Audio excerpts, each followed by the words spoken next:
ስኬታማው የእውቀት ባለውለታ ኢንቨስተርና በጎ አድራጊ አቶ ድንቁ ደያሳ በዚች ምድር ላይ ሰዎች ለወጡበት ማህበረሰብ፣ ለትውልድ አገራቸው፣ ለወገናቸው ብሎም ለመላው የሰው ልጆች የተለያዩ መልካም ተግባራትን በመስራት ስማቸውን በታሪክ መዝገብ ላይ እስከ ወዲያኛው ለዘለቄታው በበጎ እንዲነሳ ያደርጋሉ።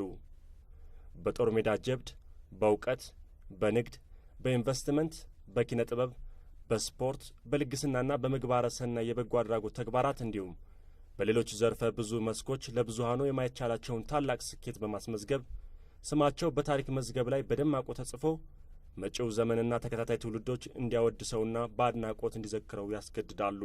እንዳለመታደል ሆኖ በሀገራችን ከብዙ ለማመን የሚከብድና ታምር የሚመስል ልፋትና ጥራት በኋላ ተሳክቶላቸው መልካም ታሪክ የሰሩት ስኬታማ ዜጎቻችንን ይህ ለበርካታ ወገኖቻችን መነቃቃትን የሚፈጥርና የሞራል ስንቅ የሚሆን የስኬት ታሪካቸው በአብዛኛው የሚዘከረው ሕይወታቸው ካለፈ በኋላ እንደሆነ በተደጋጋሚ ይስተዋላል። በቀብር ስነ ስርዓታቸው ላይ ብቻ ታሪካቸው ይነበባል እንጂ በሕይወት ሳሉ ዘርፈ ብዙ ስኬታቸውን ማወደስና ለአዲሱ ትውልድ ሰንዶ ማስቀመጥ አልተለመደም። ለሕዝብ ጥቅም መልካም ሥራ የሠራን ሰው በሕይወት ሳለ ማበረታታትና ማድነቅ አንድም ያ ሰው ሌላ ተጨማሪ ድንቅ ስኬት እንዲያስመዘግብ ያበረታታዋል፣ በሌላ በኩል ደግሞ ለአገርና ለወገን ላበረከተው ገንቢ አስተዋጽኦ በሕይወት ሳለ ማመስገንና ልባዊ ዕውቅና መስጠት ይሆናል። ይህን ጉዳይ ያለ ምክንያት አላነሳንም።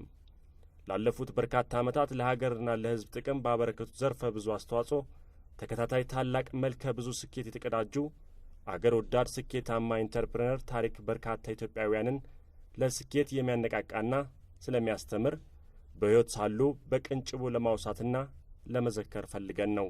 እኚህ ስኬታማ የቢዝነስ ሰው በ20ኛው ክፍለ ዘመን አጋማሽ ላይ የቱሎማ ኦሮሞ የዘር ግንድ ካላቸው ወላጆቻቸው ተወለዱ። አቶ ድንቁ ደያሳ ብራ ገንዳ ይባላሉ። የአቶ ድንቁ አባት አቶ ደያሳ ብራና አያታቸው አቶ ብራ ገነዳ በአጼዎቹ ሥርዓት ወቅት ታላቅ ተጋድሎ አድርገው አልፈዋል። በተለይም በአጼ ምኒልክና በአጼ ኃይለ ሥላሴ ዘመን እነዚህ ሰዎች በማኅበረሰቡ የተከበሩ ነበሩ። አባ ዶዮና አባ ማኮ በሚል የክብር ስም ይታወቁ ነበር። የና አባ ማኮ ማለትም አቶ ብራ ገመዳ መቀመጫ ሀገር የቱለማ ማዕከል በስተ ምስራቅ በኩል አዲስ አበባን ያዋስናል። ይህ ለጥ ያለ ሜዳና ሳርማ መልክዓ ምድር ለእርሻ፣ ለከብት እርባታ እንዲሁም ለፈረስ ማርቢያ አመቺ ነበር። የአቶ ድንቁ ደያሳ አያት ኦቦ ብራ ገመዳ 65 ልጆች ነበሯቸው። ይህ ትልቅ ቤተሰብ በየቤቱና በየጎሳው ሲቆጠር ከፍተኛ በመሆኑ በወቅቱ ለነበሩት ገዢዎች አስፈሪ ነበር። በአሁኑ ወቅት በኦሮሚያ ልዩ ዞን ፊንፊኔ ዙሪያ ከሰንዳፋ የተወሰነ ኪሎ ሜትሮች ርቀት ላይ በምትገኘው ሌንጫ ገብርኤል ተብሎ በሚጠራ ስፍራ እኚህ ዛሬ በርካታ ሺህ ዜጎቻችንን የጠቀመ አስደማሚ ዘርፈ ብዙ ስኬታቸውን የምንተርክላቸው አገር ወዳድ የስኬት ሰው አቶ ድንቁ ደያሳ ተወለዱ። ስለ አቶ ድንቁ አባትና አያት ያነሳነው ያለ ምክንያት አይደለም። ያለ ምክንያት ቤት አይጨስም የሌለ ኦሮሞ የና አባ ማኮ ታሪክ የጀግንነትና የአይበገርነት ብቻ አልነበረም። ሁለቱም ባለሀብት ሆደ ባሻና በማንነታቸው የሚኮሩ ነበሩ። የአቶ ድንቁ አባት አቶ ደያሳ ብራ 52 ልጆች አሏቸው። ከእነዚህም ውስጥ አቶ ድንቁ 38ኛው የቤተሰብ ልጅ ናቸው። አቶ ደያሳ አባ ዶዮ በሚል ቅጽል ስም ይታወቃሉ። የመሬት ይዞታቸው በምስራቅ አዲስ አበባ ከሌንጫ ገብርኤል አንስቶ እስከ ግንብቹ ይደርስና ቦስተን ተሻግሮ ፈንታሌን ያዋስናል። የአቶ ድንቁ ደያሳ የትምህርትና የእውቀት ዘርፍ ክልላዊና አገራዊ አስተዋጽኦዎች የአቶ ድንቁ ደያሳ የመጀመሪያው ኢንቨስትመንትና ከበርካታ ዓመታት በፊት ሪፍት ቫሊ ኮሌጅ በሚል ስያሜ የተመሠረተው ከፍተኛ የትምህርት ተቋም በአሁኑ ሰዓት ወደ ዩኒቨርሲቲ ደረጃ አድጓል። ቅርንጫፎቹንም በሀገር ውስጥ ብቻ 36 በማድረስ በመደበኛ በማታና በርቀት ትምህርት ፕሮግራሞች እስከ ሁለተኛ ዲግሪ አስተምሮ በማስመረቅ ላይ ይገኛል። እንዲሁም ዩኒቨርሲቲው በቅርቡ የዶክትሬት ዲግሪ መርሃ ግብር ለመጀመር ዝግጅቱን አጠናቋል። በዚህም አቶ ድንቁ የኢትዮጵያን የተማረ የሰው ኃይል ቁጥር በበርካታ ሺዎች በመጨመርና የአገራችንን ከፍተኛ ትምህርት ሽፋንና ተደራሽነት በማሳደግ ረገድ ከግሉ ሴክተር ከማንም በላይ ቁልፍ ሚናን ተወጥተዋል፣ እየተወጡም ይገኛሉ። የስኬታማ የቢዝነስ ሰው ቀጣይ ኢንቨስትመንት የሆኑት የናፊያድ የመጀመሪያ የሁለተኛ ደረጃና የመሰናዶ ትምህርት ቤቶችም ተስፋፍተው 8 ቅርንጫፎች ደርሰዋል። እዚህ ኦሮሚያ ውስጥ እዚህ አዳማ አካባቢ የተወለዱ ባለሀብት ናቸው። በአብዛኛው ሀብታቸውን በትምህርት ላይ ያዋሉ ሰው ናቸው። ልዩ የሚያደርጋቸው ይሄ ነው። ብዙ ኤሪያ ላይ ይንቀሳቀሳሉ፣ ስራ ይሰራሉ። ነገር ግን ትልቁ ዓላማቸው ትልቁ ስራዬ ነው ብለው የያዙት ትምህርትን ማስፋፋት ነው። ከአንደኛ ደረጃ እስከ ዩኒቨርሲቲ ድረስ ያለውን ትምህርት ባላቸው ሀብት ለመደገፍ ወደኋላ የማይሉ ምንጊዜም ስለ ትምህርት የሚያስቡ ሰው ናቸው። ከማንኛውም ሰው በላይ ትምህርት መስፋፋት አለበት። ኢትዮጵያ ውስጥ በደንብ ሁሉም ሰው መማር አለበት። በተለይም ይሄ አርብቶ አደሮች፣ አርሶ አደሮች የትምህርት እንደ ልብ የማያገኘው የህብረተሰብ ክፍል ትምህርት እንዲያገኝ ፍላጎት ያላቸው ሰዎች የሚያዩት ይህንን አተኩረው ነው የሚሰሩት። እዚህ ከማንኛውም ሰው በላይ ማለት ነው። እኛ የተማርን ሰዎች ነን፣ ባለሙያዎች ነን። ከእኛ በላይ ግን ይህን ጉዳይ ስራዬ ብለው ያሳቸው ናቸው። በዚህም ረገድ አቶ ድንቁ ደያሳ ለአንድ ሀገር ሁለንተናዊ እድገትና ብልጽግና አብይ ቁልፍ የሆነውን ብቁ የተማረ ሰው ኃይል በመፍጠር በኩል በተሰማሩበት የኢንቨስትመንት መስክ የሚጠበቅባቸውን የዜግነት ኃላፊነት ተወጥተዋል፣ እየተወጡም ይገኛሉ። ደግነት፣ አገር ወዳድነትና ቀናይነት አብይ መገለጫቸው በሆኑት በአቶ ድንቁ ደያሳ በጎ አሳቢነትም በአቅም ማነስ ምክንያት ከፍለው ለመማር ያልቻሉ በሺዎች የሚቆጠሩ ድሃ የሀገራችን ዜጎች በሁለቱም የትምህርት ተቋማት ሁሉም ቅርንጫፎች ነጻ የትምህርት ዕድል አግኝተዋል። በሁሉም ኢንቨስትመንቶቻቸው ለበርካታ ኢትዮጵያውያን የሥራ ዕድል በመፍጠርም አገራችንና መንግሥታችንን በከፍተኛ ርብርብ ለተያያዙለት የሥራ አጥነትን የመቀነስ ሚና አቶ ድንቁ ደያሳ የበኩላቸውን የዜግነት ግዴታቸውን ተወጥተዋል። በጤናው ዘርፍም አቶ ድንቁ ሪፍት ቫሊ አጠቃላይ ሆስፒታልን በማቋቋም የበርካታ ህሙማን ሕይወት የሚታደግ የጤና አገልግሎት እየሰጡ ይገኛል። ይህ ሆስፒታል ለንግድ አገልግሎት የተቋቋመ ቢሆንም በአቶ ድንቁ ለጋስነትና በጎ አሳቢነት ከፍለው መታከም ላልቻሉ በርካታ ታካሚዎች የነጻ አገልግሎት እየሰጠ ይገኛል።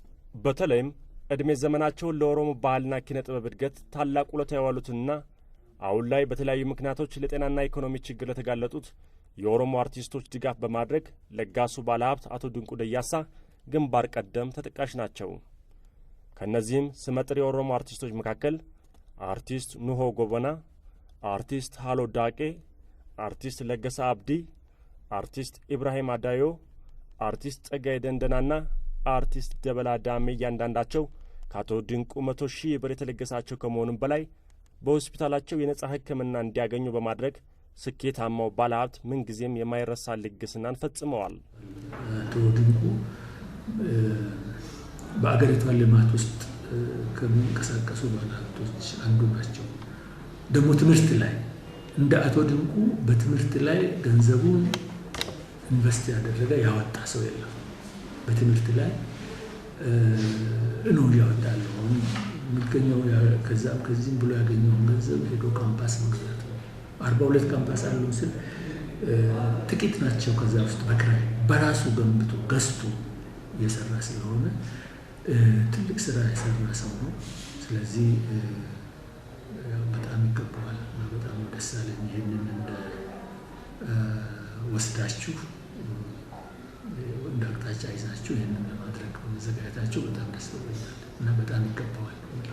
በሆቴልና ቱሪዝም ዘርፍ አቶ ድንቁ የመንግስት ይዞታ የነበረውን የሶዶሬ ሪዞርት ሆቴል በመግዛትና በማስፋፋት በተሻለ መልኩ አገልግሎት እንዲሰጥ አድርገዋል።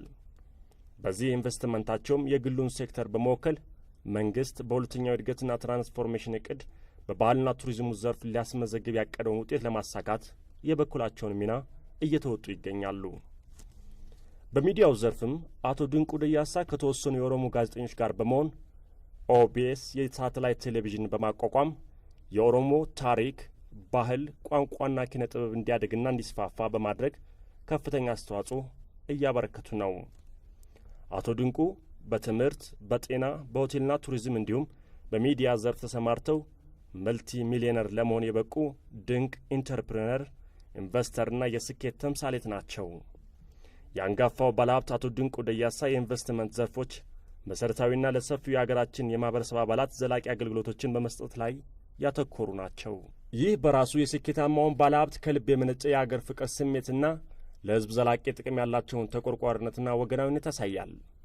አቶ ድንቁ ይህን ሁሉ ሀብት በርካታ ውጣ ውረድን በጠየቀ ልፋትና በግል ጥረታቸው ቢያካብቱም ሀብቴ የሕዝቤ ነው የሚል ትሑት አቋም አላቸው። ይህን ደግሞ በቃል ብቻ ሳይሆን በተለያየ ጊዜ አገርና ሕዝብ ችግርና አደጋ ላይ በወደቁበት ወቅት ፈጥነው በመድረስና የበኩላቸውን ድጋፍ በማድረግ በተግባር አስመስክረዋል። በየዓመቱ በማዕረግ የሚመረቁ ተማሪዎች እንደየደረጃቸው ነፃ የትምህርት ዕድል የሚያገኙበት፣ ለምሳሌ አንደኛ የወጡ ከየፕሮግራሙ ወይም ደግሞ ከየፋከልቲው አንደኛ የወጡትን ወደ ማስተርስ ፕሮግራም ለመሄድ የሚፈልጉ በነፃ ነው የሚማሩ። የማስተርስ ፕሮግራም ገብተው በነፃ ይማራሉ ምንም ሳይከፍሉ። ሌሎቹ እንደየደረጃ ሁለተኛ፣ ሶስተኛ እንደዚህ ከተባለ እስከ ሶስተኛ ድረስ የወጡ ተማሪዎች ግማሽ ከፍለው እንዲማሩ ነው የምናደርገው። 50% ብቻ ከፍለው የማስተርስ ዲግሪያቸውን እኛ ጋር መማር ይችላሉ። የስራ እድልም አለ። እሰራለሁ የሚሉ ሰዎች ስራው ካለ በእነሱ ፊልድ ቦታ ካለ ስራም ቀጥረን እናሰራቸዋለን። እነዚህ ልጆች ቅድሚያ ያገኛሉ ማለት ነው። ስለዚህ በዚህ መልክ እየደገፍናቸው ነው ያለነው። ይሄ በሁሉም ካምፓስ ላይ በየዓመቱ በግራጁዌሽን ሴሬሞኒ ላይ ይሄ ይከናወናል። አንድ ቦታ ወይም ሁለት ቦታ ሳይሆን ሁሉም ቦታ ላይ ዩኒፎርም ላይ የሚሰራ በ1994 ዓ.ም በቦስትና ፈንታሌ ወረዳዎች ያሉ ነዋሪዎች በዝናብ እጥረት ምክንያት ምርታቸው ድርቆባቸው ነበር። በዚህ ወቅት ያን ያህል ታላቅ ሀብት ያልነበራቸው አቶ ድንቁ ለወገን ደራሽ ወገን ነው በሚል ስሜት ለምግብ የሚሆን እህል ገዝተው ለሕዝብ ሲያደርሱ ነበር።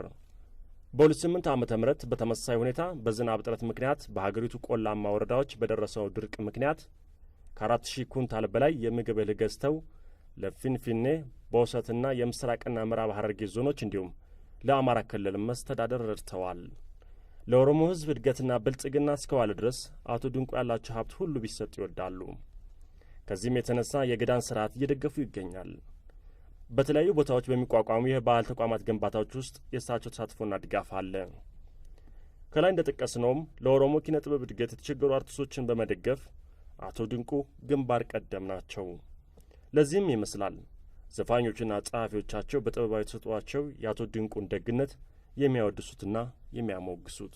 ስኬታማው ባለሀብት በለጋስነታቸው፣ ሩህሩህነታቸው፣ ሰው ወዳድነታቸውና ለሀገራቸው ሁለንተናዊ እድገትና ብልጽግና ያላቸው ልባዊ ፍላጎት ከመጀመሪያው አንስቶ የነበረ ቢሆንም በርካታ ፈታኝ ውጣ ውረዶችን አልፈውና ሌት ተቀን ለፍተው በከፍተኛ ጥረታቸው ያካበቱትን ሀብት፣ ዘር፣ ሃይማኖትና የፖለቲካ አቋም ሳይለዩ የኢትዮጵያ ሕዝብ እንዲጠቀምበት ከፍተኛ ፍላጎት አላቸው። ለዚህም ጥሩ ማሳያዎች፣ እማኞችና ምስክሮች የሚሆኑት በተለያዩ ጊዜያት በባለ ሀብቱ የተረዱ በርካታ ደሃ ዜጎቻቸው። እንግዲህ ያው የትምህርት ስራ አስቸጋሪ ነገር ነው እና ያወጣውን ያህል የምታገኝበት አይደለም። በዛ ላይ ደግሞ የጥራት ኢሹ የአገሪቱ ኢሹ ሆኗል። ጥራትን ለማሻሻል ብዙ እንቅስቃሴዎች መደረግ አለባቸው። ስለዚህ እሱን ታጥቀን ተነስተናል። አቶ ድንቁ ከኛ ጋር እየረዱን ነው። ስለዚህ ያው ማስተላለፈው ነገር ቢኖር ይህንን ህዝብን የማልማት ስራ፣ ህዝብን በማልማት አገርን የማልማት ስራ ያው እንቀጥልበታለን እና እንግዲህ ክብር ዶክተሬቱን ካገኙ በኋላ በደንብ ይረዱናል ብዬ አስባለሁ።